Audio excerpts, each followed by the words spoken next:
Data driven digital മാർക്കറ്റിങ്ങിനെ കുറിച്ച് കേട്ടിട്ടുണ്ട്.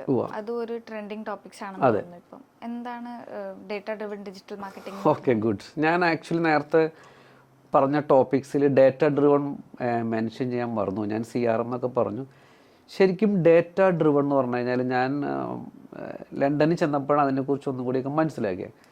നമ്മളിപ്പോൾ വെറുതെ ഒരു ഡിജിറ്റൽ മാർക്കറ്റിംഗ് ചെയ്യണം, കുറച്ച് ഡേറ്റ എടുക്കുന്നു, അതിനെക്കുറിച്ച്. ഡേറ്റ ഡ്രിവൺ എന്ന് പറഞ്ഞു കഴിഞ്ഞാൽ നമുക്ക് ശരിക്കും ഒരു അനലിറ്റിക്കൽ സ്കില്ല് വേണം. നമുക്കിപ്പോൾ ഒരു 100 ഡേറ്റ വന്നു, ഇന്ന സ്ഥലത്തുനിന്ന് വന്നു, അല്ലെങ്കിൽ ഇന്ന അക്കാഡമിക് കൗൺസിലറാണ് പെർഫോം ചെയ്തത്, അല്ലെങ്കിൽ ഇന്ന കോഴ്സിനാണ് ഏറ്റവും കൂടുതൽ ഡിമാൻഡ് വന്നത്, അല്ലെങ്കിൽ ഇന്ന ആഡാണ് ഏറ്റവും കൂടുതൽ വർക്കൗട്ട് ആവണം, അല്ലെങ്കിൽ ഇന്ന ആഡിൻ്റെ കോസ്റ്റ് പെർ ലീഡാണ് നല്ലത്, കോസ്റ്റ് പെർ അല്ലെങ്കിൽ എൻഗേജ്മെൻ്റ് ആണത്.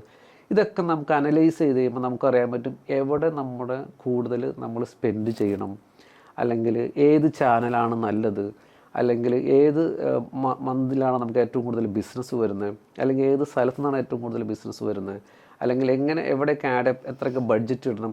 ഇതൊക്കെ നമുക്ക് കിട്ടണമെങ്കിൽ ഒരു ഡേറ്റ ഡ്രിവൺ അല്ലെങ്കിൽ ഒരു അനലിറ്റിക്കൽ സ്കില്ല് നമുക്ക് എന്തായാലും വേണം. അതുകൊണ്ടാണ് ഇപ്പോൾ നമ്മുടെ ഇൻസ്റ്റിറ്റ്യൂട്ടിൽ തന്നെ നമ്മൾ ഡേറ്റ ഡ്രിവൺ ടോപ്പിക്സായ advance excel, advance power BI ഇതൊക്കെ നമ്മൾ ഇൻക്ലൂഡ് ചെയ്തിട്ടുണ്ട്.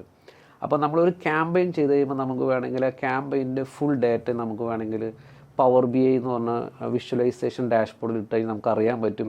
ഓക്കെ, ഇന്ന ചാനൽ നല്ലത്, ഇന്നോടത്താണ് സ്പെൻഡ് ചെയ്യേണ്ടത്, അല്ലെങ്കിൽ ഇന്ന ലൊക്കേഷനാണ് നല്ലത്, അല്ലെങ്കിൽ അങ്ങനത്തെ കുറിച്ച് നമുക്ക് കറക്റ്റ് കിട്ടാൻ പറ്റും.